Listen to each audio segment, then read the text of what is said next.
వెలగపూడి సచివాలయం దగ్గర ఉద్రిక్త పరిస్థితులు నెలకొన్నాయి. వినతి పత్రం ఇచ్చేందుకు యూనివర్సిటీల అసిస్టెంట్ ప్రొఫెసర్స్ వచ్చారు. అయితే మంత్రులు గంట యనమల వినతి పత్రం తీసుకునేందుకు నిరాకరించారు. దీంతో వారు ఆందోళనకు దిగారు. మరింత సమాచారం మా కరెస్పాండెంట్ సతీష్ అందిస్తారు. సతీష్, వీళ్ళ డిమాండ్లు ఏంటి? ఎందుకని మంత్రులు నిరాకరించారు? అక్కడ సిచ్యువేషన్ ఏంటి ఇప్పుడు? బిందు ఆంధ్రప్రదేశ్ తాత్కాలిక సచివాలయం వెలగపూడి ప్రాంగణంలో అధికారిక పరిపాలన ప్రారంభమైన 3వ రోజే ప్రభుత్వ వ్యతిరేక ఆందోళనలు మొదలయ్యాయని చెప్పొచ్చు. ఇవాళ మధ్యాహ్నం 3 గంటలకు అన్ని యూనివర్సిటీల వైస్ ఛాన్సలర్లతో 14 యూనివర్సిటీ వైస్ ఛాన్సలర్లతో మంత్రులు ఆర్థిక మంత్రి యనమల రామకృష్ణుడు, విద్యాశాఖ మంత్రి గంటా శ్రీనివాసరావులు సమీక్ష నిర్వహించారు. ఈ సందర్భంగా అన్ని యూనివర్సిటీలకు సంబంధించినటువంటి అసిస్టెంట్ అసోసియేట్ ప్రొఫెసర్లు ఎవరైతే ఉన్నారో వీళ్ళు ఒక యూనియన్ 14 యూనివర్సిటీకి సంబంధించిన ప్రతినిధులంతా కూడా దాదాపుగా గంట సేపు 2 గంటల నుండి సుమారుగా 3:30 గంటల వరకు వెయిట్ చేస్తూ ఉన్నారు. మంత్రులను కలిసి తమ వినతి పత్రం ఇవ్వడానికని ఆర్థిక మంత్రి యనమల రామకృష్ణుడు పేషి వద్దకు వచ్చారు.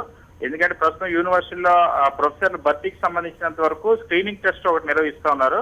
ఎవరైతే ఆల్రెడీ పనిచేస్తున్న వాళ్ళకి సంబంధించిన ఈ స్క్రీనింగ్ టెస్ట్ నిర్వహించడాన్ని అసిస్టెంట్ ప్రొఫెసర్లు అంతా కూడా వ్యతిరేకిస్తున్నారు. సో ఆ స్క్రీనింగ్ టెస్ట్ ను రద్దు చేసి ఎప్పటిలాగానే రిక్రూట్మెంట్ జరపాలన్నది వీళ్ళ డిమాండ్.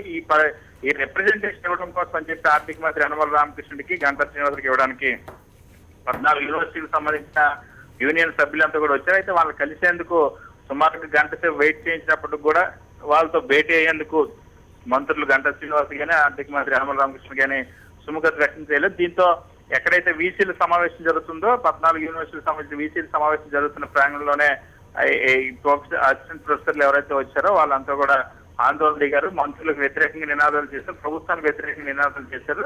దీంతో పోలీసులు రంగ ప్రవేశం చేసి వాళ్ళు కూడా అరెస్ట్ చేసి అక్కడి నుండి పోలీస్ స్టేషన్ కూడా తరలించారు.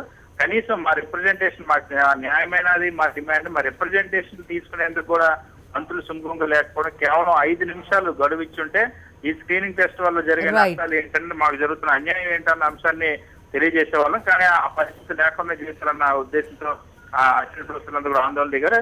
కానీ 3వ రోజే కేవలం అధికారిక పరిపాలన అధికారిక సమీక్షలు వెలగపూడిలో మొన్ననే ప్రారంభమై ఇవాళ 3వ రోజే ఇలాంటి ఆందోళన జరగడం, దానికి సంబంధించి ప్రభుత్వ వ్యతిరేక నినాదాలు చేయడం అనేది ఉలిక్కిపడని చెప్పొచ్చు. అయితే ఆర్థిక మంత్రి యనమల రామకృష్ణుడు, మంత్రి గంటా శ్రీనివాస్ 14 యూనివర్సిటీల వైస్ ఛాన్సలర్లు అక్కడే ఉన్నారు. కానీ అందులో పనిచేస్తున్న అసిస్టెంట్ ప్రొఫెసర్లకు సంబంధించిన డిమాండ్లకు సంబంధించిన ఒక వినతి పత్రం తీసుకోవడానికి 5 నిమిషాలు గడువు ఇవ్వడం మాత్రం తప్పటి ఈ నేపథ్యంలో ఆందోళన దిగారు.